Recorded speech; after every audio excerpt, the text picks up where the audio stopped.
everybody, welcome back to Cooking with Chris.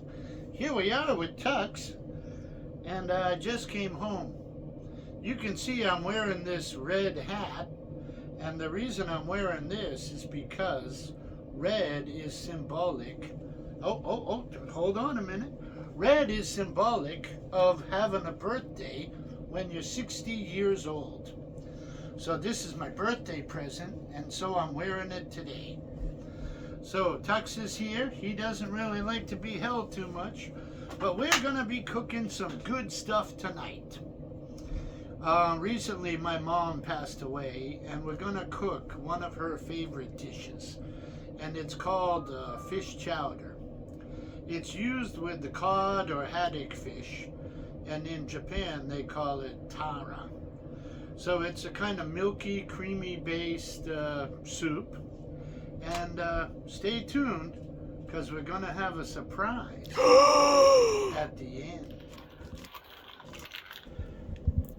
I got this new automatic trash can you may be interested in. You just wave your hand and open sesame. And hands-free, it closes automatically too. Fantastic, that machine. So, new addition to the love nest here. Okay, so I'm chopping up some potatoes here. I got these in cold water. I peeled them earlier.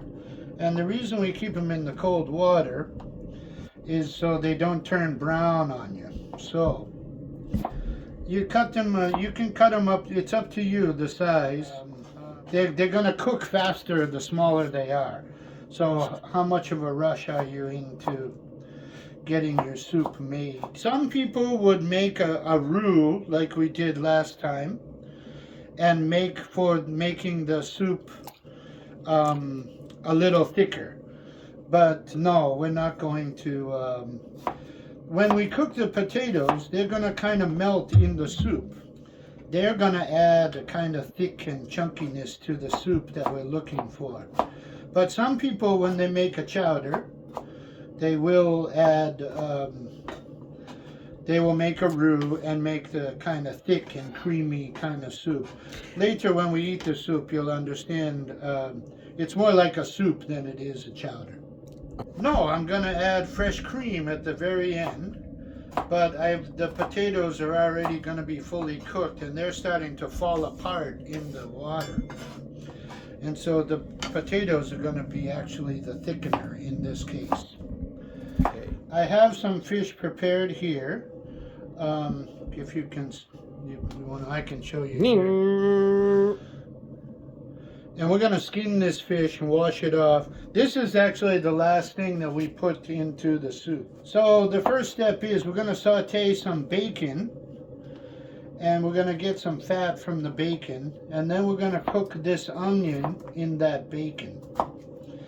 And once the onions are cooked, and the way you know they're cooked is the onions become kind of clear. And once the onions are cooked, we're going to add these potatoes, and we're going to cover the potatoes in the pot with water. But you don't want to put too much water. We just want to cover the potatoes, and we'll talk about that further. And then after the potatoes, it takes about maybe 15-20 minutes boiling the potatoes with the bacon and the onion. And then finally, you're going to put the fish on top of the potatoes.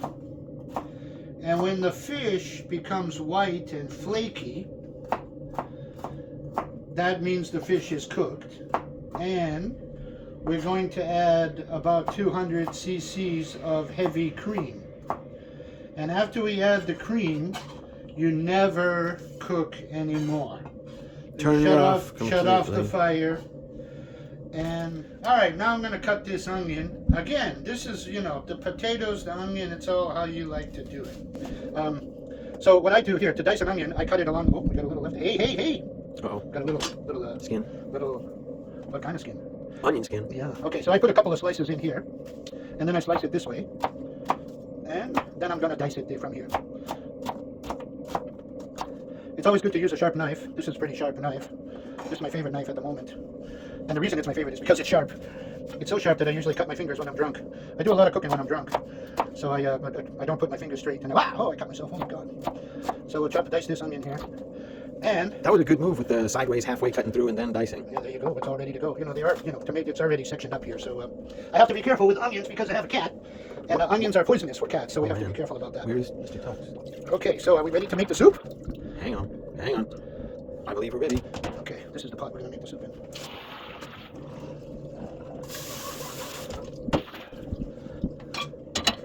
Okay. Yeah, we want to send a shout out to my good friend Laura Connery. On the last video she watched, one of the chicken videos, she mentioned that there was a little cross-contamination. Now, Mr. Chris, I'm unfamiliar with cross-contamination. What exactly is that? Well, maybe I put the raw chicken with the cooked chicken, or the cutting board had the raw chicken juice, and I put the cooked chicken on the raw. But then you cooked that chicken, so in the end it came out safe. Well, I learned about cross-contamination when I was a manager at Burger King. And one of the things they taught us is that at the end, okay, for example, with mayonnaise, when you get to the bottom of the mayonnaise and you're going to introduce a new mayonnaise onto the burger board there at Burger King, you'd never dump the old mayonnaise on top of the new mayonnaise. Because all the germs that accumulated in all the the old... germs that were in the old one are now just been polluted the new mayonnaise. So it's not so much about killing people with poisonous bacteria as it is just keeping things healthier. Well, yeah, I mean, people might get sick. But to my good friend Laura Connery, I said that I think there's a lot of contamination in my kitchen. So, this is not an industrial kitchen. I'm cooking at home here for myself, and certainly I try to keep things as clean as possible. But yeah, I think there's a lot of contamination everywhere here. So that's what you got to deal with. Okay, so let's put the soup together. Are you ready? Yay! Yay! Okay, good job. All right. Alright. I need some butter. You're using the bacon. Sometimes they use a pork fat, or you need the bacon gives you a kind of smoky flavor. And so if you don't have bacon or you don't want to use bacon, I just cook the onions in the butter. And so we got the fresh cream here. And I'm going to add a little butter in a moment. I want to get the bacon working first. And then, so this is what we got here. So the potatoes, we can, sorry about that. Not at all. All right. Oh, we got the potatoes here. And so we got potato, we got onion, and we're gonna get this going. In a moment, we'll skin the fish, and this is gonna go on. The cream and the fish is gonna be the last moment thing. So as the potatoes are cooking, we'll manipulate the fish. Try to not cross-contaminate anything tonight. So here we go. Are you ready? Oh, there you go. There you go. Okay. So you don't want to burn this bacon. You just want to bring out the flavors. It's not like you're gonna make like eggs and bacon. You're gonna kind of lightly brown it. Hello! I think I need a cocktail. So while that bacon is sauteing, I'm gonna put together myself my regular drink here. So,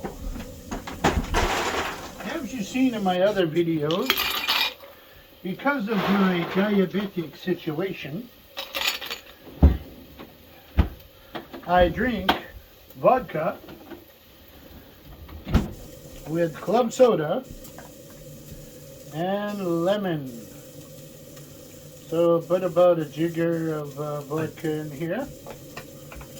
And I'm going to top this off with some club soda.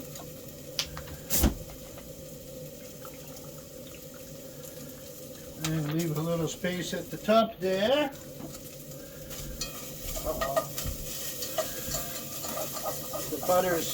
The bacon's starting to stick. Yeah, it's better that way. It's better that way. Oh, it's coming together for me. Let me throw a couple of butters in here.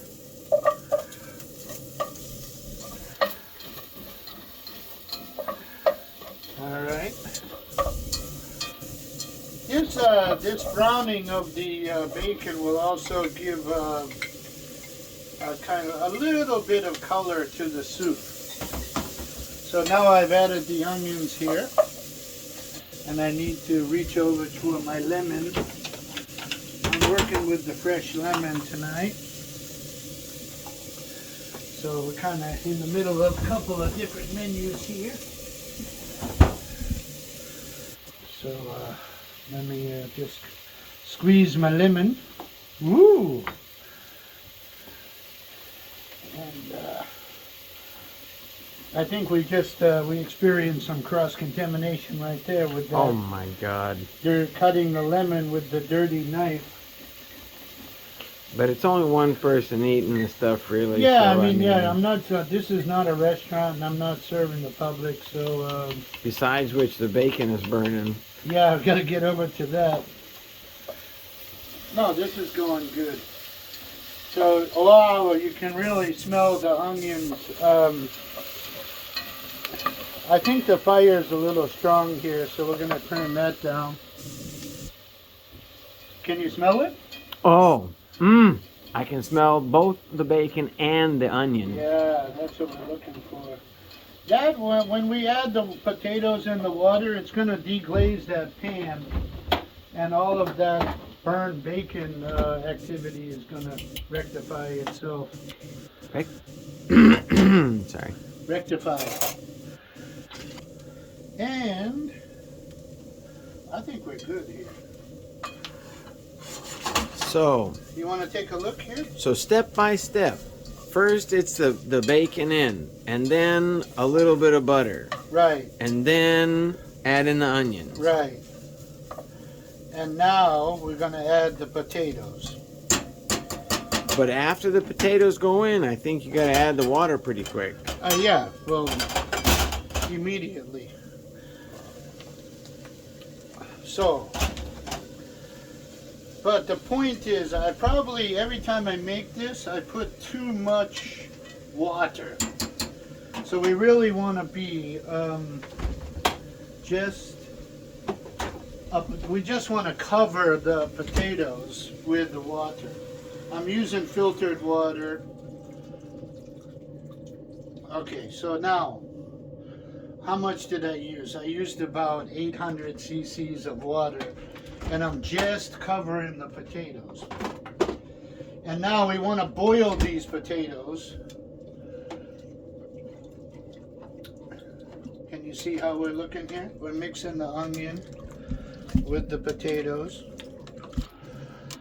And we're going to bring this to a boil, and we're going to boil these potatoes until they're cooked. And once we add the fish is going to cook in about 3 minutes.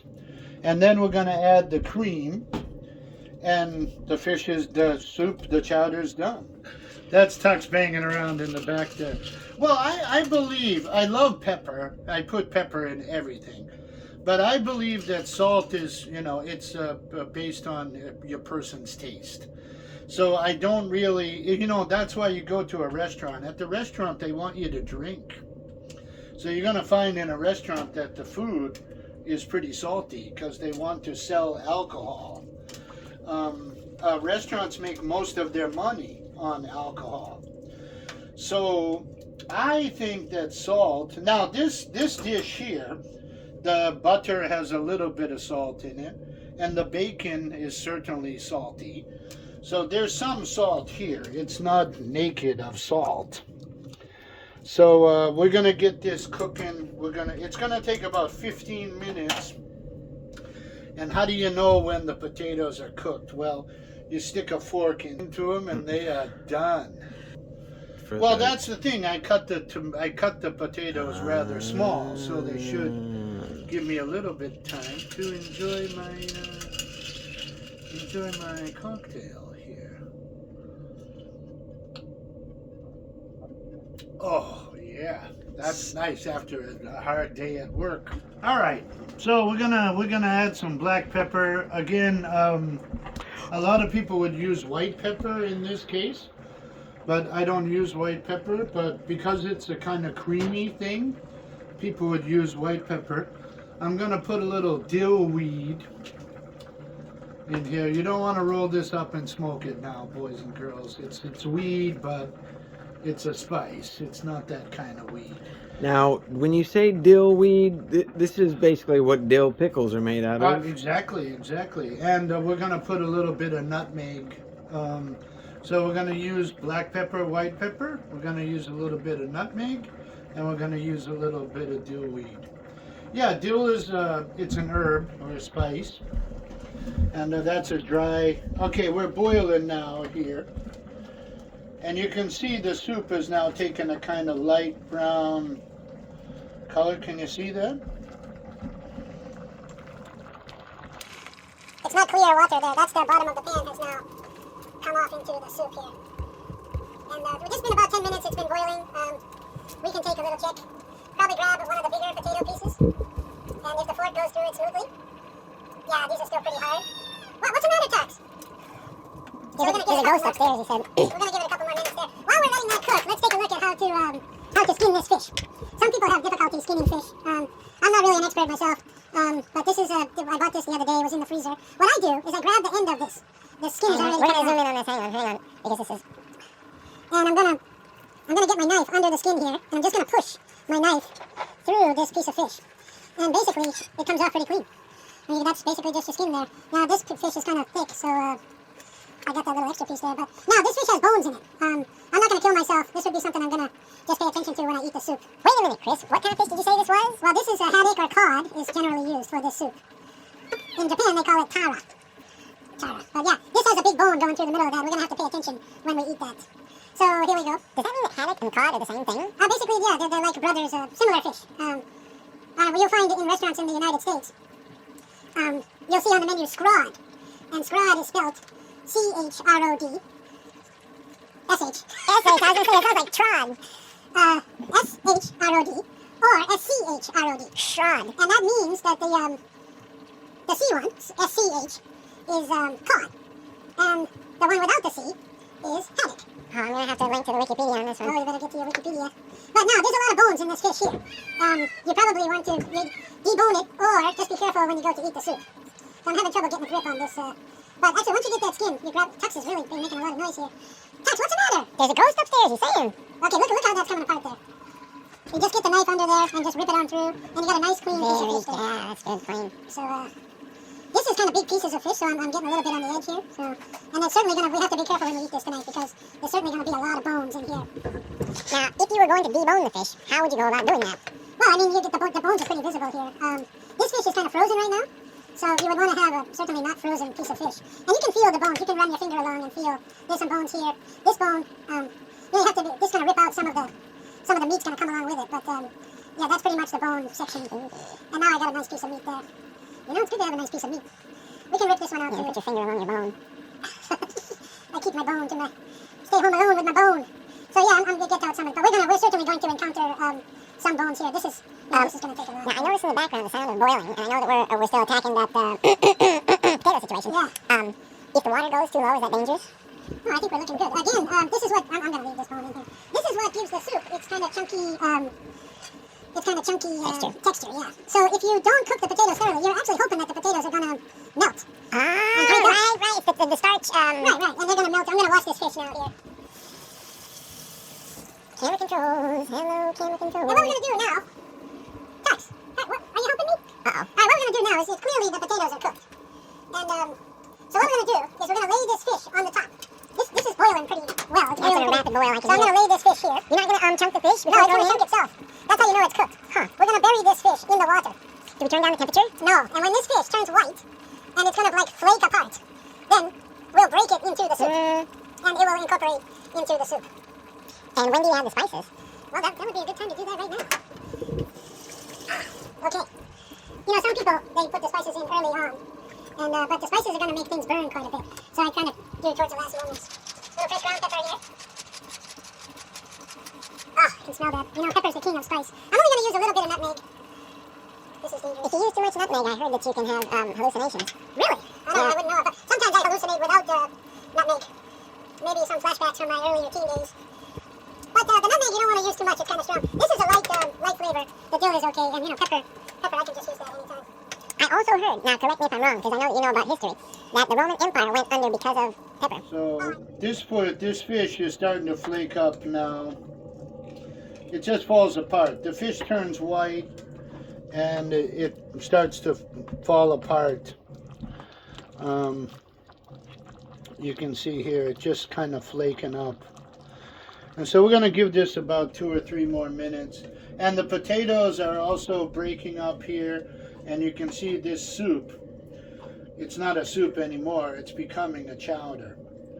So we're going to just give that a couple more minutes. We're going to add the cream. Look at the thickness of this. Now, for all of our students out there, we're dealing with a range of items. I think the thinnest of which would be a broth. I mean, thinner than broth, and you got water, right? Right. Well, that's a stock, like a soup stock. Soup stock is thinner than a broth. Okay, Right. well, it is a broth. And then above that, in terms of thickness, then you got a soup. And a really thick soup, you got a chowder, I guess. Right. The chowders are generally, the whole idea is they're thick and chunky. Some people even, they call them, they're on the edge of being a stew. So you can stew on that. Well, that's that's the whole spectrum, from stock to stew. Yeah, so stew is a thick thing. And as things get thicker, you want to, reduce the fire too. So I think we're good here. Time to add the cream? Yeah, we're going to add the cream. And the key point here is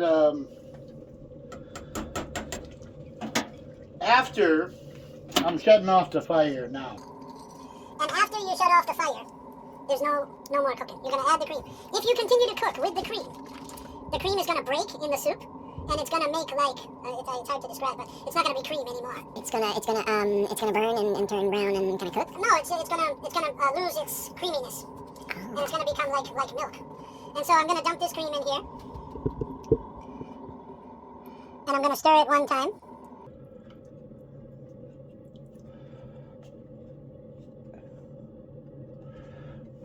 And then I'm gonna add.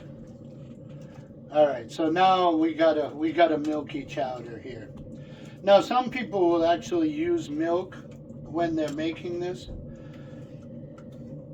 This is beautiful. This is exactly what you're looking for. I stirred it a couple times, and I'm gonna put a little piece of butter on the top here, and voila. that's it. In memory of my mother, her favorite dish.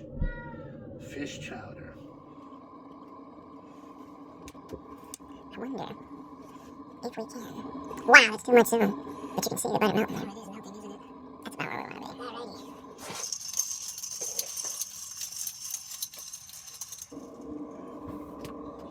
Alrighty. Now, you said earlier that the red hat was in honor of the Russian invasion of the Ukraine. No, I said no such thing. The red... Are you filming? Yeah. I'm trying to get the story about the Boston police. I was stroking you there. No. My wife and my son gave me this hat for my birthday, and I was wondering why did I get such a hat. And they explained to me that when you're 60 years old in Japan, you're going to get something red. And in my case, it happened to be a red hat. Sometimes it might be a red sweater or vest or something. But yeah, this is it's symbolic in Japan that when somebody turns 60, they get something red. So this hat has a little kind of firm part here. Hold on. We're gonna go full zoom here. To keep the hat's form. So what I did was I put this New York City police badge on it. This was something I used to wear on my coat, and so I just incorporated that onto there. So, but yeah, I'm 60 years old now. I feel 70. But I'm not. Yeah, but he acts like he's about 17. Right, and that's the conflict we have in our lives. Is our minds are staying young, but our body is old. Now, Chris Sensei, what are you doing in that other pod? Well, that's going to be a little surprise. This pod here? Yeah. No, this is empty. Nothing going on there. But there's some. You did something with bread. You saw some bread? I did. Well, yeah, but that was you. Don't spoil the Okay. surprise. Yeah, we're going to do something with some bread. We're going to make a sandwich. And because we're going to have soup and sandwich for dinner tonight. How long do you have to wait before the soup is ready? Oh, the soup's ready now. All right. Just kind of stir it around together and whapa. Yeah, well, it's good. Every moment can be a comedic moment. You know, I learned that from. No. That's Bo Burnham. It's a line that he uses. I'm just gonna slice some super thin tomato here. Slicing them super The thin. video I want to make just putting the sandwich together, and I think the toast is perfect. But if you don't know how to slice tomatoes, you're not gonna.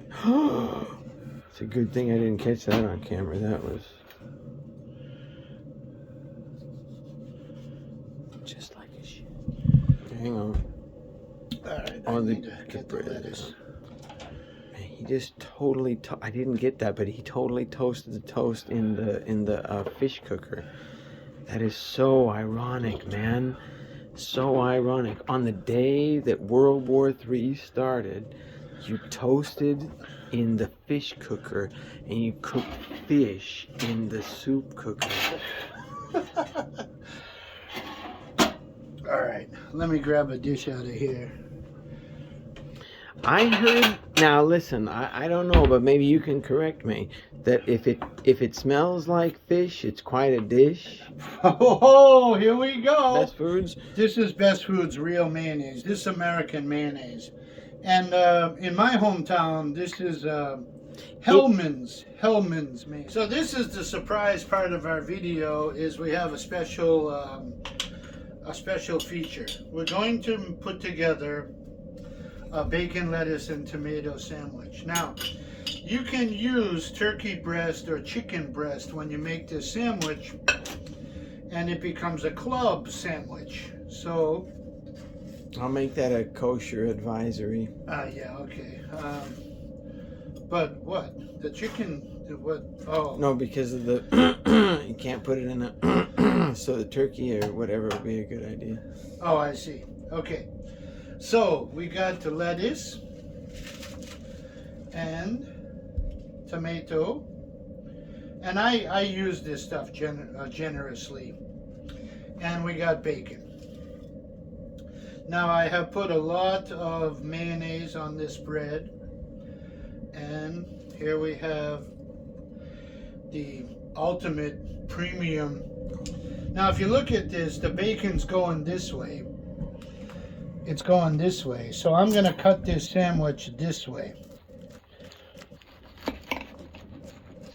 And here we have just an excellent, this is just a standard. You got bacon, lettuce, tomato on toasted bread with American mayonnaise. And that is just, oh my God. Just oh my God. All right, so we're good with that. Now let's move to the eating area.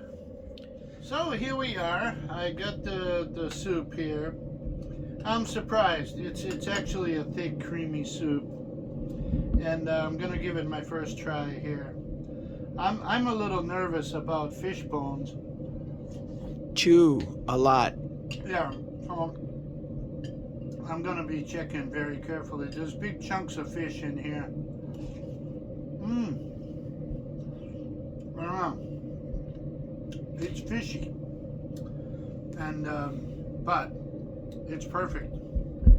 It's not too spicy. And the potatoes have certainly melted a little bit. You got a little bit of smoky flavor. I'll definitely be adding some salt to mine. If you can find some salt. God damn it. I think I got some salt somewhere, but yeah, I mean, you got little bits of bacon and chunks of fish in here. The no salt thing, that's why he gets G on the health report and not H. Maybe me too. I'm not such a salty guy. But I'm not, yeah. A lot of people, salt takes away from the flavor of foods, I think. You know, my good friend says once you put lemon on something, all you can taste is that's all lemon. you taste is lemon. Now, I love lemon though, and I could do that. I could. You're missing a button there, friend. The thing that does that for me is cilantro. The only thing I like cilantro in is you got to put a tooth back in there. Sorry. The cilantro is good in Tom Yum Kung, the Thai soup. Right. Speaking of soups, but you put it into burritos, that is the only That's thing you the can only- yeah. taste. You know, Sri Lankan curry uses a lot of cilantro as well. Well, they chop it up a lot though. Okay, so all right, let me try the sandwich now. You're gonna finish that soup. Mm. Is there more in the pot? Yep. It's fantastic. It's creamy. It's chunky. Hang on, let's It's have a chowder. close up. Let's have a close up. Down is down. Dude, looks like a chowder to me. It's a chowder. It's thick and creamy and chunky. You nailed it.